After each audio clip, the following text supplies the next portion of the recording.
Elias stood under the blinding glare of the ballroom spotlights, the golden trophy in his hand, feeling strangely heavy and cold. To the world watching the live stream, he was the undisputed architect of modern efficiency, a visionary who could transform a failing conglomerate into a profit machine within a single fiscal year. The applause from the audience was thunderous, a rhythmic wave of sound that filled the grand hall. Yet it lacked the genuine warmth of admiration. If one looked closely at the front rows, where his senior vice presidents sat in rigid formation, their expressions were not of pride, but of profound, exhausted relief. They were simply glad that, for this televised moment at least, they were not the targets of his legendary razor-sharp vitriol. Elias took the microphone, his voice a clinical blade of precision. He didn't bother to thank his team or acknowledge the human cost of his victory. Instead, he detailed the metrics of his success with a detached arrogance. He was a creature of pure logic, a man who viewed human emotions as inefficient bugs in a perfectly coded corporate system. To Elias, empathy was a luxury for the weak, and kindness was merely a sentimental delay in the production line. His bespoke suit was a suit of armor, and his icy gaze served as a constant warning to anyone who dared to question his absolute authority.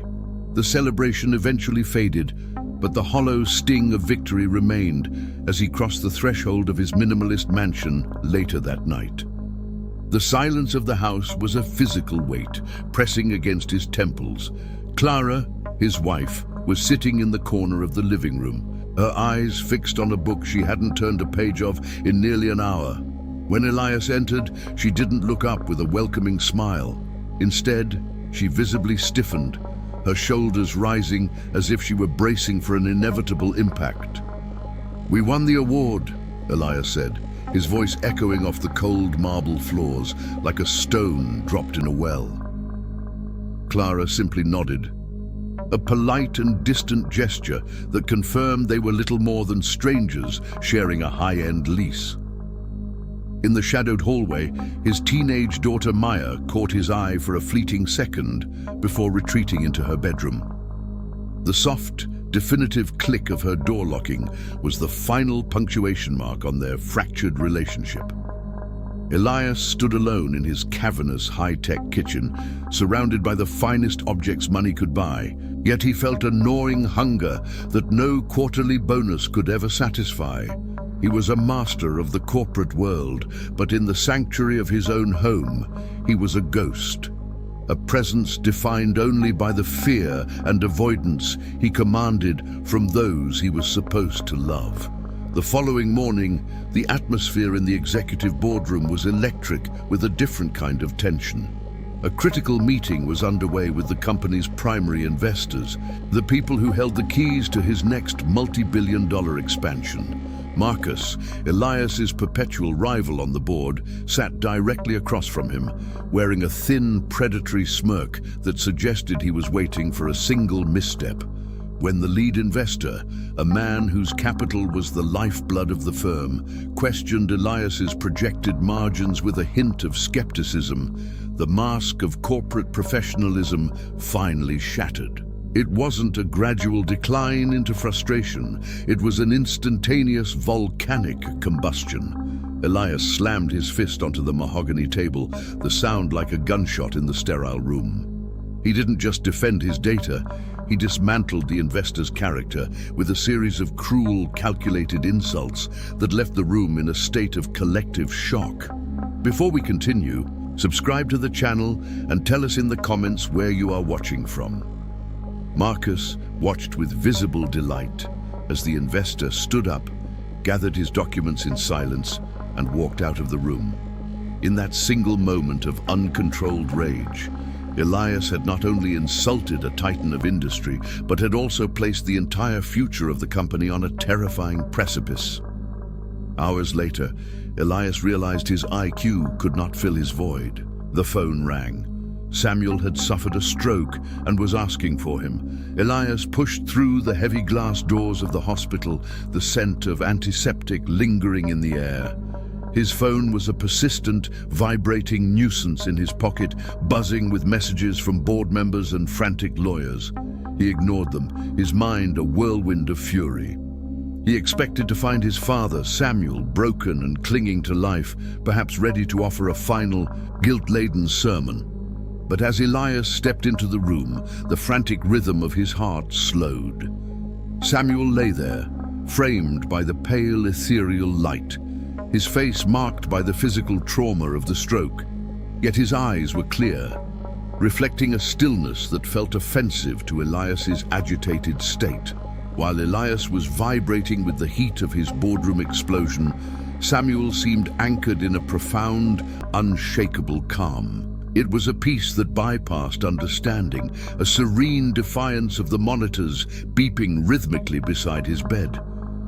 Samuel reached out a trembling hand, his voice a soft rasp that commanded the room. He didn't ask about the company or the awards. Instead, he looked into his son's turbulent eyes and whispered a sentence that felt like a foreign language.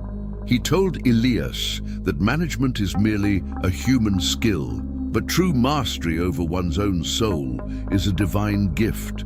He explained that Elias had spent his life building empires of stone while allowing his internal estate to fall into ruin. Elias felt defensive anger. To him, the internal estate was corporate fluff, a sentimental buzzword for those who couldn't handle real pressure. Yet as he watched his father breathe with effortless grace despite his failing body, Elias felt the stinging, heavy weight of his own spiritual exhaustion. The challenge came moments later. Samuel's request was simple. Go to the old family cabin in the mountains. Stay for 1 full week. No phones, no assistants, no luxury, and no spreadsheets to hide behind. You must learn to manage your heart before you try to manage the world again, Samuel urged. Elias scoffed, the sound harsh in the quiet room. He had a career to save and a rival in Marcus, who was currently sharpening his knives for the kill. He told his father that emotional intelligence was a luxury he couldn't afford right now. He left the hospital with a hollow promise to call, his mind already on the logistics of his survival in the corporate jungle. Back at the office, the air was thick with tension. Elias walked through the glass corridors, sensing the eyes of his subordinates tracking his every move. He felt desperate to prove he was still in control. In a meeting with investors, Marcus played his hand with surgical precision. He didn't raise his voice. Instead, he simply asked pointed questions about Elias's recent health and stability during the previous session. The poisonous implication that Elias was mentally unfit was the spark that hit the tinder of his remaining patience. He felt the familiar surge of heat rising from his chest, a blinding pressure that drowned out reason. The second outburst was far worse than the first.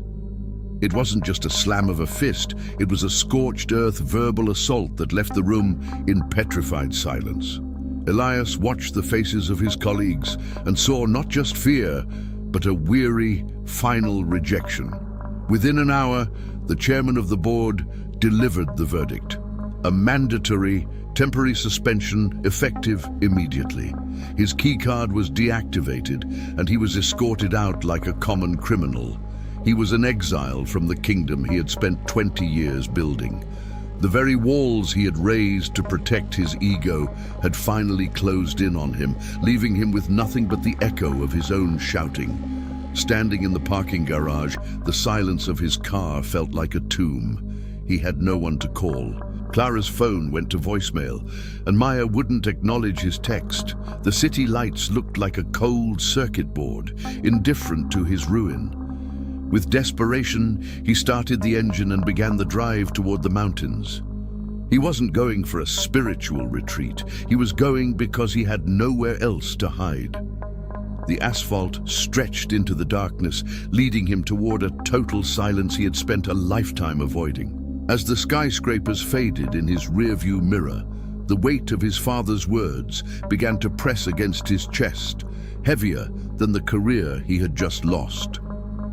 The tires of the heavy SUV crunched over the frost-covered gravel and decaying pine needles as Elias finally pulled up to the weathered wooden structure. The mountain air was sharp and unforgiving, biting at his exposed skin like a physical reminder of his own sudden fragility. He stepped out of the vehicle, his hand instinctively reaching into his pocket to check his phone, a reflex honed by 2 decades of constant connectivity. He held the device up toward the cold, silver, moonlit sky, desperately searching for even a single bar of signal. But the screen remained stubbornly dead. No urgent emails, no frantic calls from legal counsel, no manipulative updates from Marcus or the board. For a man who had lived and breathed through a digital tether, this silence was more than just the absence of noise. It was a heavy, suffocating physical weight. He unlocked the heavy oak door of the cabin, the rusted hinges groaning as if protesting his presence. Inside, the cabin was a time capsule of Samuel's existence, simple, unpretentious, and saturated with the lingering scent of dried cedar and cold ash. He found the journals on a small, scarred pine desk tucked into the corner by the window. They were bound in cracked, dark leather, the pages yellowed at the edges from years of exposure. One specific volume stood out, its spine worn, and its title embossed in Samuel's shaky but nonetheless elegant script, The Orchard of the Soul. Elias sat down, the wooden chair creaking under his weight in the hollow room. As he flipped through the pages, he didn't find the vapid religious platitudes he had expected. Instead, he found a meticulously mapped exploration of human emotion, analyzed through the lens of a spirit governed by something much higher than corporate ambition. His eyes settled on a specific entry, written in bold, thick ink. But the fruit of the Spirit is love, joy, peace, long-suffering, gentleness, goodness, faith, meekness, temperance. To Elias, these weren't spiritual virtues. They were merely missed opportunities for strategic optimization. He looked at the word long-suffering, and his internal monologue immediately translated it into endurance under extreme market pressure. He viewed self-control not as a grace, but as a productivity hack. He decided, with the same cold, predatory calculation he used to initiate a hostile takeover, that he would master this list. He would become the most emotionally intelligent man in the city by sheer force of will before the week was out. He set a mental schedule, treating his soul like a failing corporate division that required a radical turnaround. He would allocate Monday to patience and Tuesday to kindness, confident that his intellect could force these traits to grow. But the mountain did not care for his corporate schedules. As the night deepened, the temperature inside the cabin plummeted, the cold seeping through the floorboards like an invading army. Elias tried to light the stone fireplace, but the wood he found in the bin was stubborn and slightly damp. He struck match after match, his movements becoming increasingly jerky and frantic. Each failed spark felt like a personal insult from the universe, a defiance of his executive authority. He commanded the flame to grow, but the small, pathetic flicker only hissed in the darkness and died. The patience he had just read about vanished like smoke. In a sudden, violent spasm of raw frustration, Elias grabbed a heavy iron poker from the hearth and swung it with all his strength. The tip of the iron caught the glass pane of the small window beside the chimney. The sound of the shattering glass was deafening. Shards of crystal rained onto the floor, and a sudden gust of freezing mountain wind rushed into the room, mocking his lack of control. Elias stood there, breathing in ragged gasps, his knuckles white around the iron rod. He looked at the jagged hole and realized his willpower was nothing but a shallow, dry well. He couldn't even control a small fire, let alone the tempest within his own spirit. Just as he was about to sink into the freezing shadows, a soft, rhythmic thumping came from the heavy front door. It wasn't a frantic knock, but a steady, patient signal that broke through the wind. He opened the door slowly, and there stood Julian, a ghost from his past, holding the warmth Elias could not create for himself. Elias stood rooted to the floor, the shards of the broken window crunching beneath his boots. The man on the porch was a ghost from a decade past, his face lined with time, but his eyes retaining a sharp clarity. It was Julian, whose face was etched with both strength and mercy. Years ago, Elias had dismantled Julian's career to clear his own path to a vice presidency. He had viewed Julian's collaborative spirit as an inefficiency to be purged. Now, in the biting sting of the mountain night, Elias expected a look of triumph or a cold refusal. Instead, Julian stepped across the threshold and handed Elias a heavy blanket and a basket filled with dry kindling and a fresh, warm loaf of bread. The silence between them wasn't biting, but profound. Julian didn't wait for an invitation. He knelt by the hearth and began to rebuild the fire that Elias had failed to ignite. The orange light danced across the room, casting long shadows against the cedar walls. His movements were steady, devoid of the frantic energy that governed Elias's existence. When the flames began to lick at the wood, Elias finally found his voice, asking why Julian would help the man who had ruined him. Julian looked up, the amber light reflecting in his eyes, and spoke with a calm that unsettled Elias more than any shout. He explained that kindness was not the absence of memory. He told Elias that kindness is power under control, the decision to use strength to build rather than to break. After Julian slipped back into the darkness, Elias sat alone in the growing warmth. Julian's words challenged everything Elias believed about success. He had always equated power with domination, yet here was a man with a quiet authority that millions could never buy. He turned back to the journal, the words self-control and gentleness staring from the yellowed pages. He looked at his hands, which were used to grasping and pushing, and wondered if they could ever learn to hold. He realized his life had been a series of uncontrolled reactions. He could manage $1 billion portfolio, but couldn't manage his own pulse when challenged. He was a king of industry and a slave to his own temper. The intellectual arrogance that had been Elias's armor began to crack. He didn't try to analyze the fruit of the spirit as metrics to be achieved. He didn't draft a plan to optimize his patience. Instead, he felt a crushing sense of inadequacy. He looked at the list of virtues, love, joy, peace, gentleness, and knew he could not manufacture them. In the stillness, Elias did something he hadn't done since he was a boy. He slid from the chair onto his knees, the floorboards pressing against his shins. He didn't offer a polished oration. He simply whispered a plea. He asked the Holy Spirit to take the wreckage of his character and grow something he was incapable of producing. As the prayer left his lips, a dam finally broke. The years of suppressed tension and corrosive rage began to pour out in a tidal wave of grief. Elias wept, his shoulders shaking with the weight of his history. He saw the faces of Clara and Maya, realizing how his cold efficiency had frozen them out. He mourned the man he could have been if he hadn't mistaken arrogance for confidence. This was the deep emotional cleansing his father had known he needed, the breaking of the hard soil so that new life could finally take root. He stayed there until his eyes were dry and the fire had settled into a steady bed of embers. Physically exhausted, Elias reached for the journal to place it on the desk. As he did, a cream-colored envelope fell from a hidden pocket. His name was written in Samuel's rhythmic script, dated exactly 10 years ago. With trembling hands, Elias tore it open.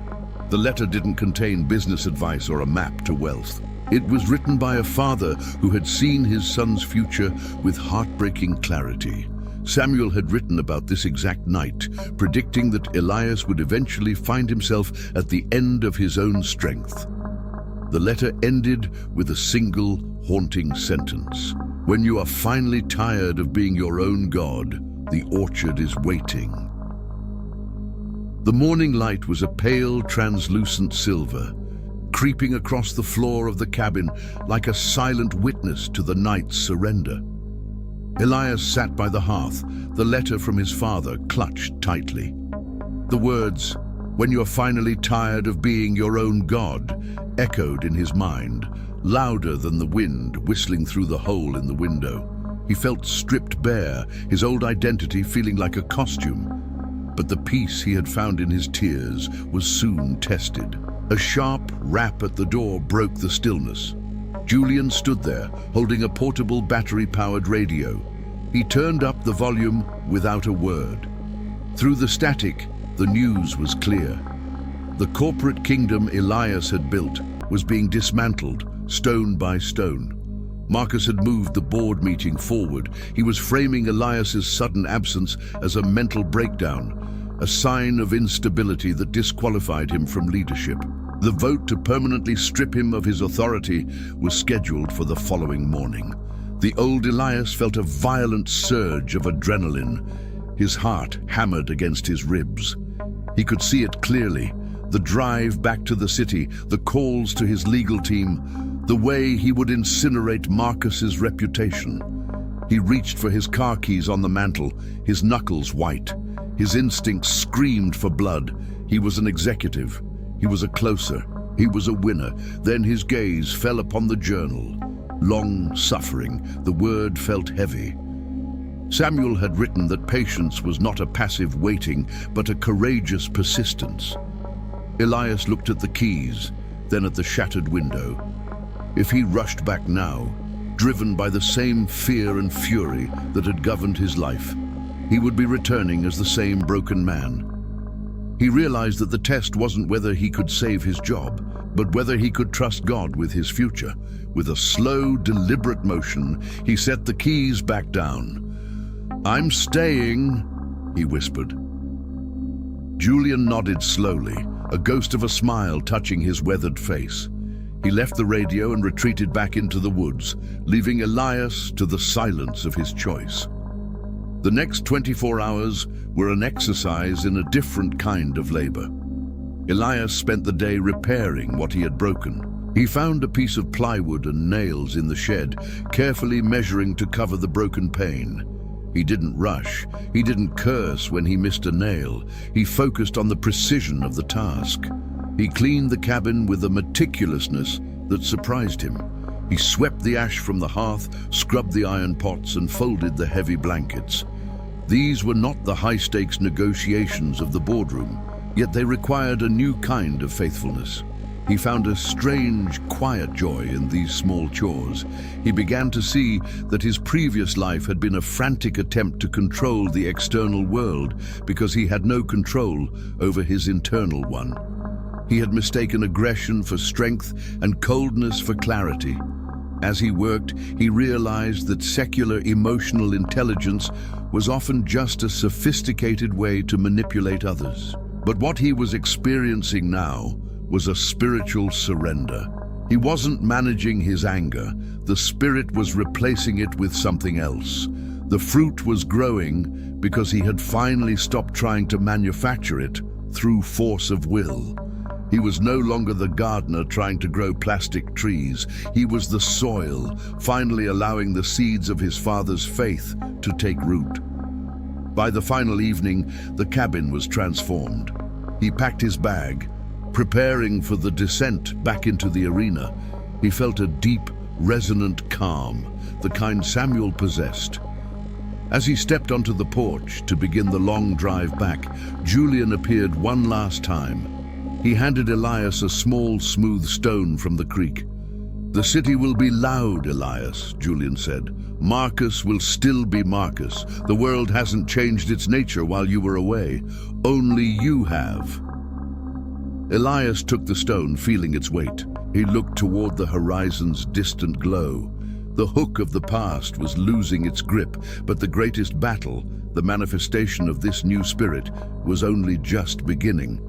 He climbed into his SUV and turned the key, the engine's roar a signal that the time for isolation was over and the time for the test had come. The skyline of the city rose like a jagged wall of glass and steel against the pre-dawn sky, a stark departure from the soft, rounded shoulders of the mountains Elias had left behind. As he drove through the gridlocked streets, the cacophony of sirens felt like a physical assault on the silence he had cultivated in the cabin. In the past, this chaos would have fueled his fire, sparking a familiar irritation that lived in his throat. Now he simply breathed, his hand resting on the smooth creekstone Julian had given him. He wasn't entering the city as a conqueror. He was entering as a man who had finally learned to rule the only kingdom that truly mattered, the one within. He stepped into the headquarters minutes before the meeting began. The chill was sharp, smelling of expensive floor wax. His assistant, Sarah, who usually flinched at the sound of his footsteps, looked up with wide, uncertain eyes. She expected the hurricane, the man who would storm in demanding heads on platters. Instead, Elias offered her a calm, sincere nod. "Good morning, Sarah. I've missed your efficiency," he said. The warmth in his voice left her frozen as he moved toward the elevators. The 40th floor felt like a different world. As the elevator doors slid open, Elias could feel the weight of the collective gaze. His colleagues and rivals stood in small clusters, whispering. The atmosphere was thick with the scent of a kill. They believed he was a broken man, a lion with shattered teeth coming back for one last desperate roar. Elias walked past them, his stride measured and his shoulders relaxed, a stark contrast to the stiff, vibrating tension of the men around him. He pushed open the heavy oak doors of the boardroom. Marcus was already positioned at the head of the mahogany table, his laptop open, a predatory smile playing on his lips. The investors sat in high-backed leather chairs, their faces masks of professional skepticism. As Elias took his seat, Marcus didn't even offer a greeting. He simply began. "It's good of you to join us, Elias, given your recent sabbatical," Marcus said, the word dripping with sarcasm. He clicked a button and a slide appeared on the screen, a timeline of Elias's recent outbursts. "We are here today because leadership requires stability. What we saw last week wasn't just a lapse in judgment, it was a total psychological collapse. We cannot have a CEO who retreats to the woods when things get difficult." Marcus's voice rose, becoming more vitriolic as he catalogued every mistake Elias had made. He brought up his temper and Elias's family life. The board members shifted uncomfortably. In the old days, this would have been the moment Elias flipped the table. He would have shredded Marcus's character and turned the room into a battlefield of egos. Instead, Elias sat in total stillness. He felt the heat of the old rage flicker for a second, but then he remembered the orchard of the soul. He visualized the fruit of the spirit, self-control, gentleness, and long-suffering, not as abstract concepts, but as living armor. When Marcus finally finished his tirade, breathing heavily and waiting for the explosion, the room fell silent. Elias waited 5 seconds. Then he leaned forward. "Marcus is right," he said, his voice steady and devoid of malice. The shock was palpable. Marcus blinked, his rehearsed rebuttal suddenly useless. "I have led this company with a spirit of fear and aggression. I treated people as rungs, not partners. I was successful by the world's standards, but I was a failure as a human being. I spent a week in the mountains not to hide, but to face the man I had become." Elias didn't use corporate buzzwords. He spoke of goodness and faithfulness. He outlined a vision for the company that prioritized integrity over scorched earth profits. As he spoke, the energy in the room shifted. The investors weren't just listening to a pitch, they were witnessing a transformation. They saw a man who possessed a gravity they had never encountered, a peace that seemed indestructible. Marcus tried to interject, but his voice lacked conviction. The vote was called, and it wasn't a battle. It was an affirmation. Elias had won, but he felt no triumph, only a quiet sense of duty. As the meeting adjourned and people shuffled out, Elias felt a vibration in his pocket. He pulled out his phone. It was a message from the hospital. His heart skipped a beat, the peace he had cultivated meeting its most agonizing test. "Elias, come quickly. Your father's vitals are dropping. He's asking for you." Without a word, Elias turned and ran toward the elevators, the weight of the creek stone in his pocket, a reminder that his journey was reaching its final, most difficult destination. Elias drove through the city, but the sirens and the gridlock no longer triggered a frantic grip on the steering wheel. He felt a steady pulse of prayer in his mind, an anchor that held him fast against the tide of panic. The hospital corridor smelled of the same sharp antiseptic, but the man walking down it was unrecognizable from the one who had arrived just a week ago. He was no longer a whirlwind of demands. He had become a sanctuary of stillness. When he reached room 412, the beeping of the monitors seemed to soften as he crossed the threshold. Samuel lay there, his skin like parchment, his breath a shallow rasp that spoke of a soul preparing to depart. Elias took his father's hand in his own. It was cold, but the grip, though weak, was sure. Samuel opened his eyes, and the cloudiness of medication and age cleared. He looked at Elias, not at the suit or the watch, but directly into his son's eyes. He saw the orchard. He saw the love, the joy, and the peace that now anchored Elias's soul. No words were needed, but Elias leaned in close, whispering of the cabin, the journal, and Julian's kindness. He told his father that the internal estate was finally being managed by the right master. A triumphant smile touched Samuel's lips. He had waited a lifetime for this harvest. As the sun dipped below the city's skyline, Samuel took one last breath and slipped away. There was no terror, only a profound sense of completion. In the weeks that followed, the true test of Elias's transformation happened in the quiet corners of his own home. He walked through the front door to find Maya sitting on the floor, surrounded by textbooks and tears. In the past, he would have offered a brisk, impatient solution or lectured her on resilience before retreating to his office. Instead, he set his briefcase aside and sat on the floor beside her. He didn't immediately speak. He simply listened as she poured out her anxieties. He offered her the fruit of patience and gentleness. When Clara walked in and saw them, her husband truly present, his phone forgotten on the counter, she stopped in her tracks. The wall of ice that had protected her heart for a decade began to melt. Elias looked up at her, and for the first time in years, he did not see a partner in a contract. He saw a woman he deeply loved.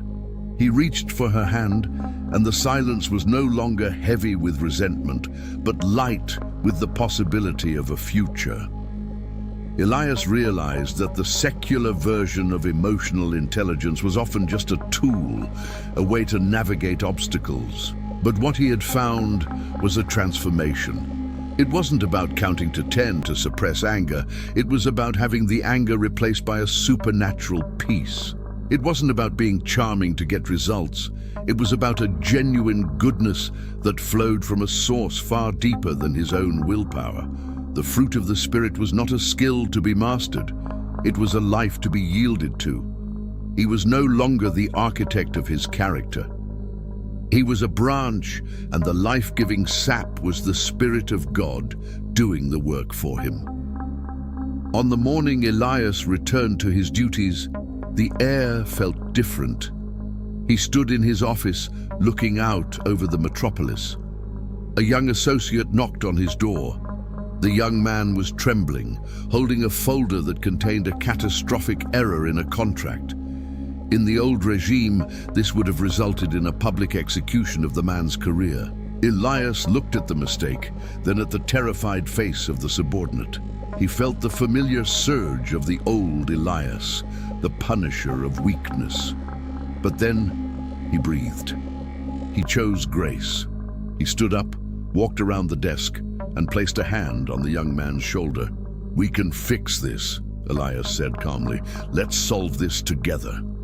The associate's eyes filled with immense relief. Elias knew then that true emotional intelligence was never about control. It was about the freedom to be led by the Spirit. The orchard was finally in full bloom.